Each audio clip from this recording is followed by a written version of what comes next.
talk. I'm just struck by that last sentence we said, may we completely realize the Tathagata's true meaning, Tathagata. And Tathagata is basically awakenedness. And,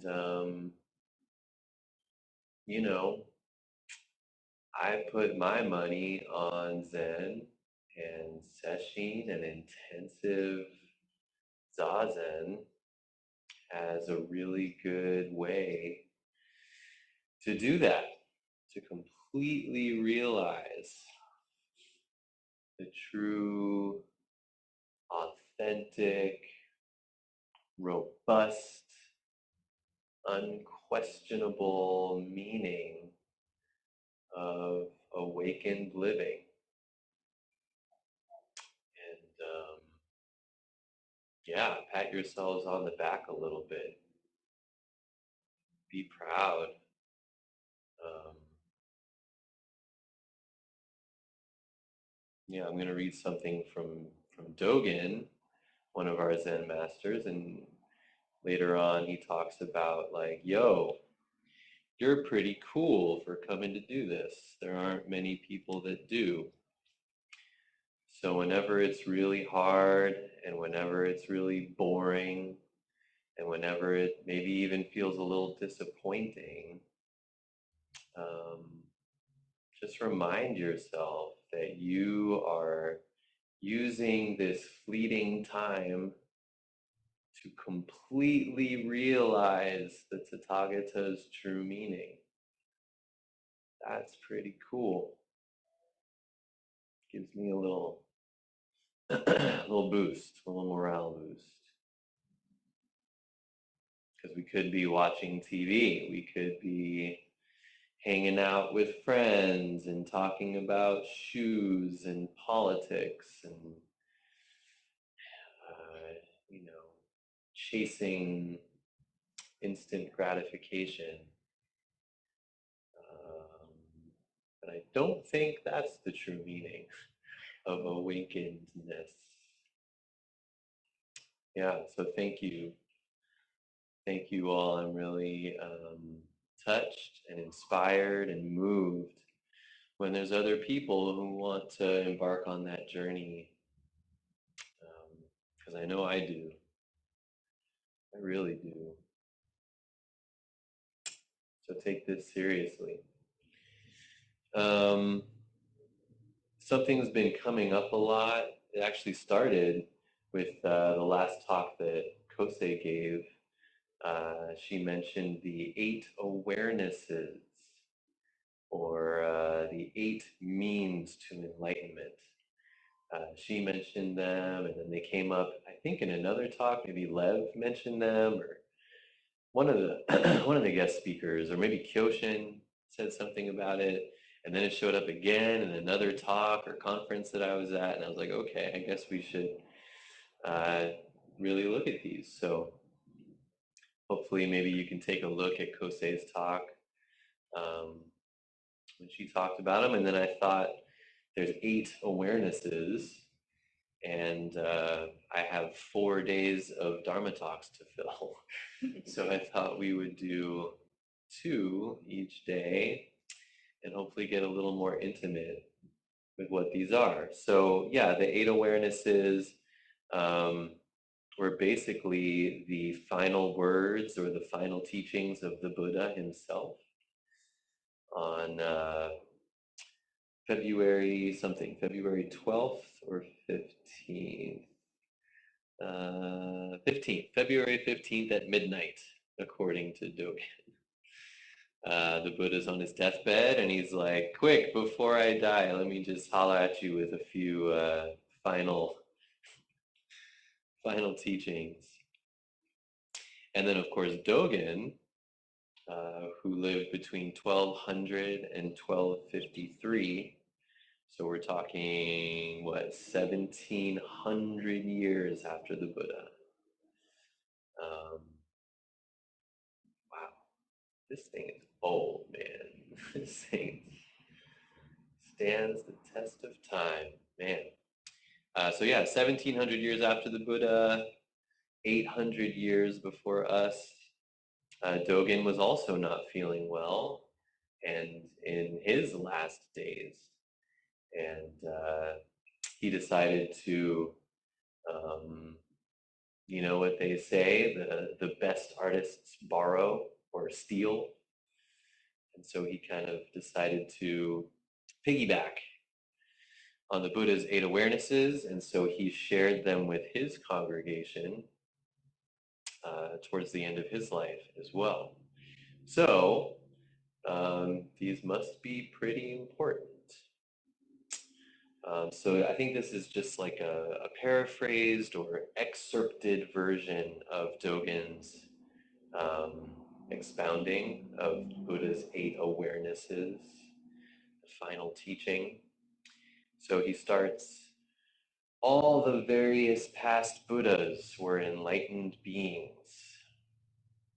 Their great enlightenment is attributed to their having mastered the eight means to nirvana as human beings. Enlightened beings. What?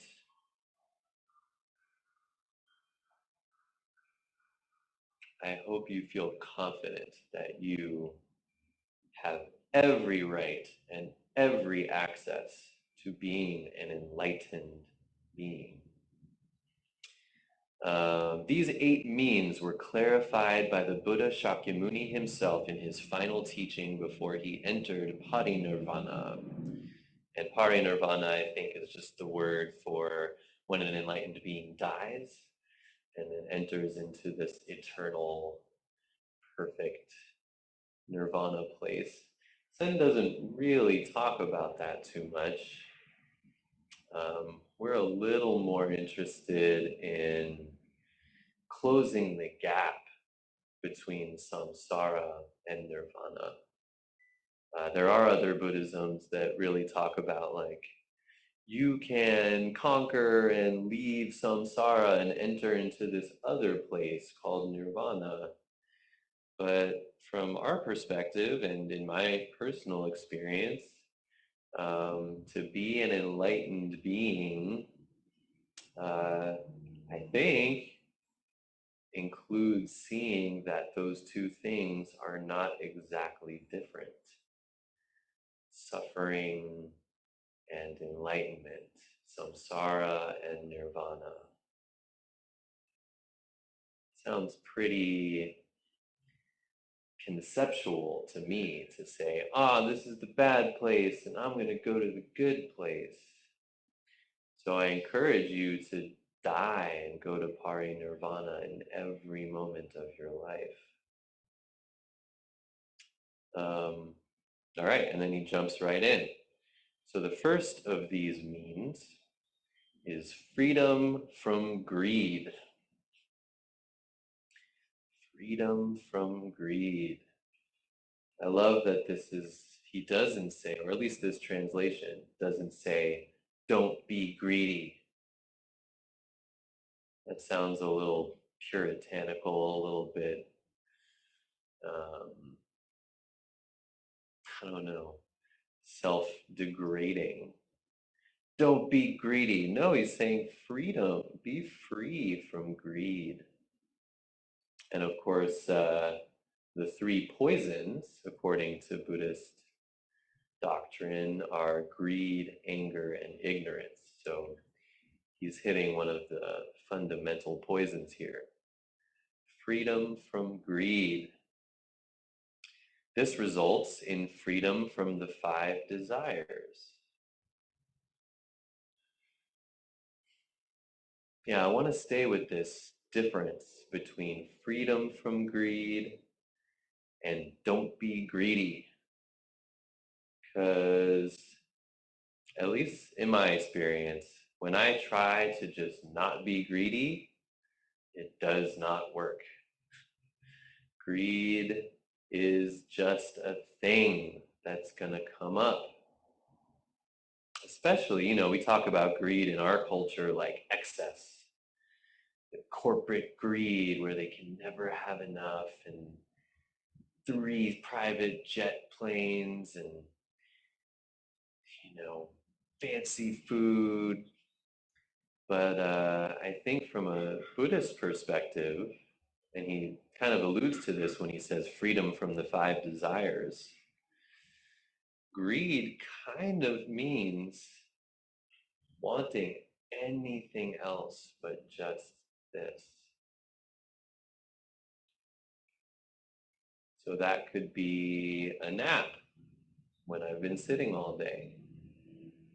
That could be wanting my arm to heal after I've broken it.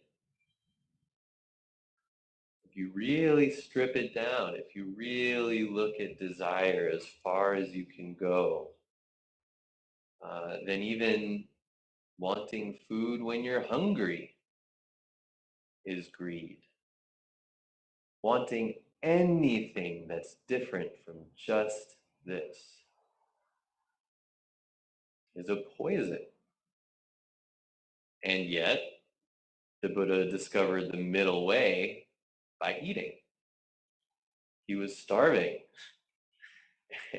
And Sujata gave him some milk, and he's like, oh, now I feel so much better. And so I think the takeaway from this is that these are the 8 awarenesses, not the 8 rules, not the 8 requirements. They're awarenesses, and I love that. I think that's how I see the precepts too. The precepts are not don't kill, don't steal, don't have sex, don't lie. They're, I think, be aware of these things. They're gonna come up. Greed is gonna come up. When you're hungry, you're gonna want a different situation. When your ankle is twisted, you're gonna want a different situation. When you're drowning in anxiety and depression, you're gonna want something different. And yeah, that is kind of greed. I want something other than this. But I think these means to enlightenment, really, it's just about awareness. Being aware of my greed, being aware of my 5 desires. And I think that's how the Buddha stumbled upon the middle path. He was aware, because he was trying to not eat, right? He was an ascetic. And he was like, the only way to wake up is by totally denying the body. And then when he ate, he assuaged his greed. And he was aware of it. He said, oh, this greed is good. This greed allows me to practice and to bond with people and to have longevity so I can share the Dharma with people. This is good greed. So yeah, this first means to enlightenment is awareness of greed. And Sesshin, oh my God, I've already, just in a day and a half, thinking about this talk and these awarenesses, I've seen so much about my greed. Really get to know it. Don't deny it. Don't shove it down. Don't call it bad. Just be aware. Give it a hug. Invite it in. Hello, greed. Where are you coming from? What do you feel like? How many times have I tried to satiate you and been disappointed? How many times have I tried to satiate you and gotten healthier and more compassionate because of it? Just be aware. So then Dogen quotes the Buddha when he shared this teaching. So the Buddha said, monks, people with unlimited desires, seeking only the rewards of fame and fortune, will suffer greatly. people with unlimited desires. Who's he talking about? I think we know. That's us. That's us. And I'm sorry, but I don't think, at least I have no concept of how to change that. As long as you are a conscious, sentient being, you will have unlimited desires. It's just how it goes. Be aware of them. And he says, those folks, us with unlimited desires, will suffer greatly. Yeah, first noble truth. This life is suffering. And unless you want to just end it all, I guess that's a way to go, to end suffering. But yeah, this third noble truth, there's a way out of suffering, has nothing to do with ending your desires and not feeling suffering ever. It has everything to do with being aware, being open, being intimate with your desires and the suffering that comes from it. And then, of course, the more aware we get, then we do notice, oh, I've stopped wanting that so much and I'm suffering less. So it's both. It's one, opening up to this ceaseless suffering and watching that openness kind of actually limit our suffering. Our suffering transforms. We stop being slaves to it and become more of an active participant in our own suffering and the suffering of others. That's what it feels like to me. I have very little expectation that I will ever just never feel suffering again, because that goes against oneness, right? If that's the case, then the guy houseless, hungry on the street, I'm not sharing his suffering. So I'm not really interested in never suffering again, but very invested in this aware participation in suffering, oneness with suffering.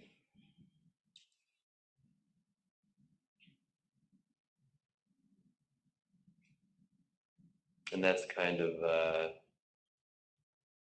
Bodhisattva vow, right? Because, like I said, there are other kinds of Buddhism that talk about, like, do this and then you'll leave the bad place and you'll just go to the good place and nothing else will matter and you'll just be in the good place and never suffer and just be in the pure land.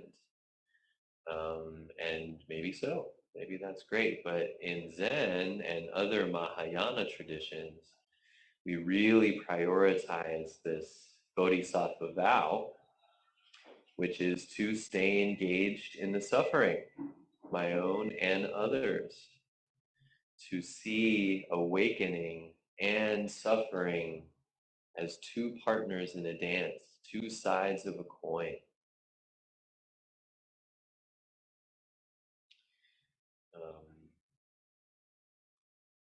Yeah.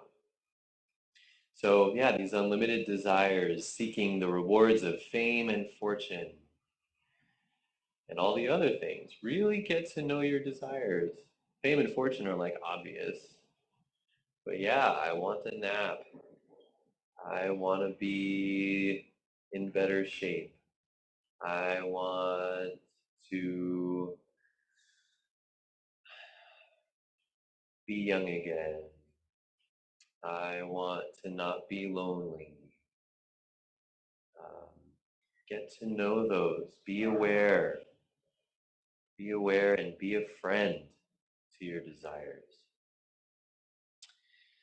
Um, And then the Buddha says, on the other hand, those with few wants are relieved of suffering and accumulate much merit and virtue. So I don't know. There might be many that disagree with me, but I just don't see a way to like force or make myself or anyone else just want less. Have few desires. Okay, cool. Sounds good. I'm on it. I just don't think it works like that. I do think that through lots and lots and lots of zazen and lots of painful intimacy with our unfulfilled desires, I do think they transform. And I think over time we can kind of, um, without trying to, find ourselves wanting less and less. The more intimate we are with how our desires work, they just kind of, on their own accord, just kind of ease up a little bit. So I really encourage us all to, not just with these eight awarenesses, but all teachings. It's not something to do. Let go of your thoughts. Okay, I'm not going to think. It doesn't make any sense. Of course you're going to think. Have few desires. Okay, I'll just stop having desires. It's not how it works. Be your desires. Let your desires become the entire universe. And then just passively watch them transform and drop off. So be aware of few desires, but don't try to make it happen. Um, yeah, and when we want less, when we are able to just kind of smoothly and peacefully let go a little bit, then yeah, we of course we experience a little relief. As far as this accumulating merit and virtue, that's an interesting one. That's not really, I don't know, I haven't come across much of that kind of language in my Zen experience. Merit and virtue. I guess what that means to me right now is what if we sit with merit and virtue as opposed to feeling good, getting my way?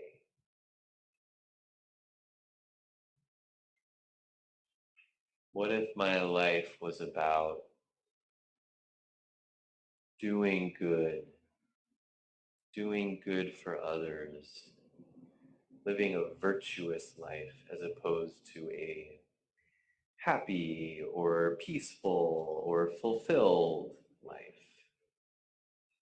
Just sit with that.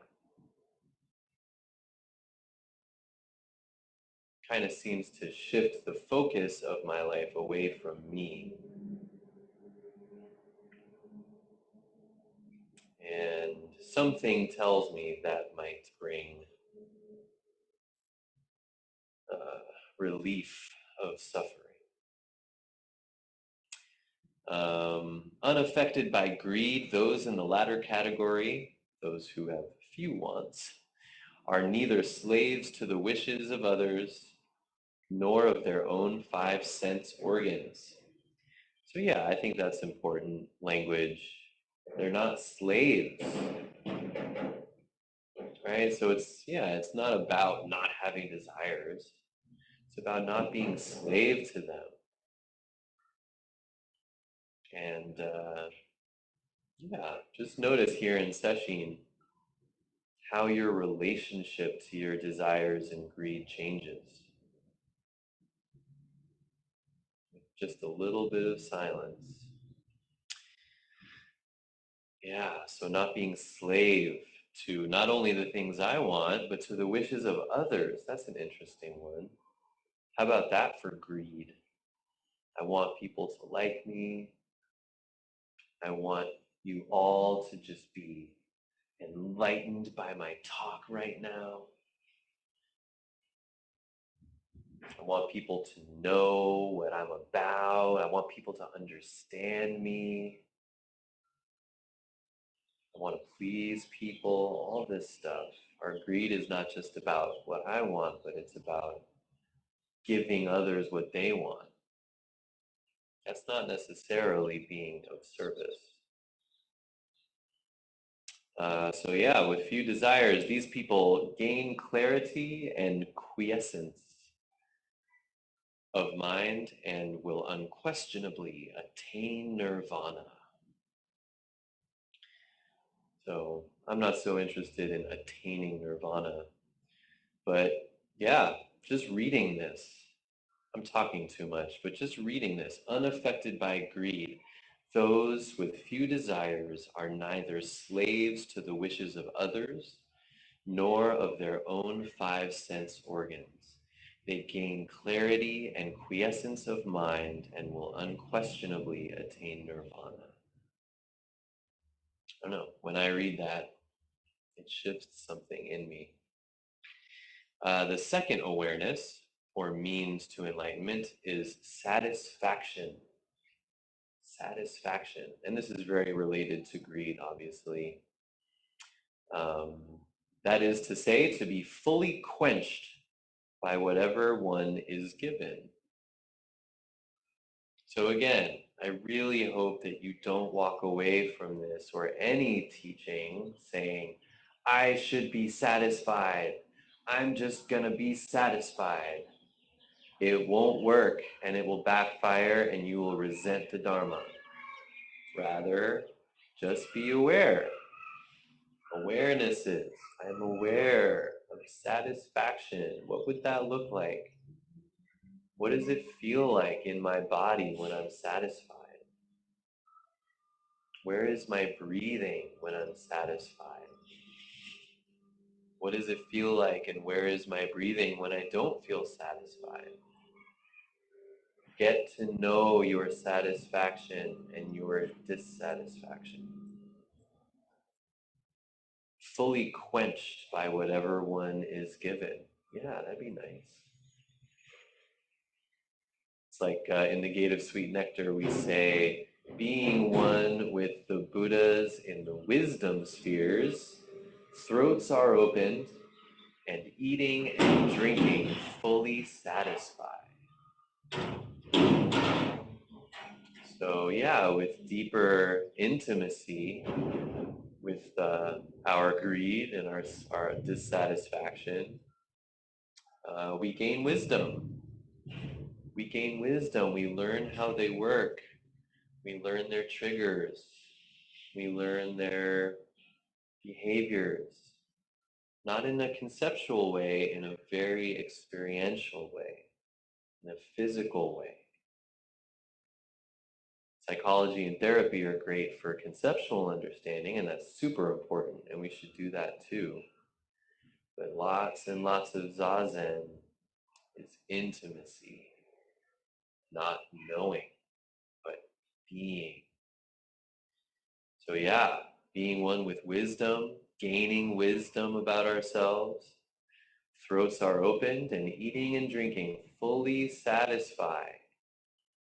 A cold day, a warm day, feeling alone, feeling loved, totally satisfying, completely quenched. Our throats are just open to everything. Man. So yeah, the Buddha's version, maintain awareness of satisfaction. Oh, okay, there you go. Nice. Maintain awareness of satisfaction, for this results in relief from suffering, a pacified mind, and good fortune. Yeah, do sesshin and you'll win the lottery. Truly satisfied, I was joking. Truly satisfied people are content even when they just sleep on the ground. The unsatisfied, on the other hand, show discontent even in a luxurious home. Yeah, so the ground versus the luxurious home is obviously a metaphor.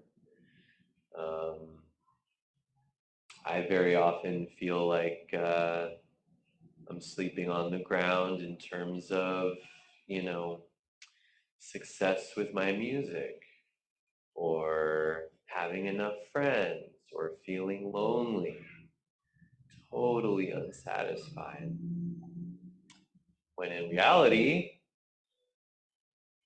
I live in this beautiful community, and the ability to make music itself is such a gift, and so on and so on. But really, just taking a look at um,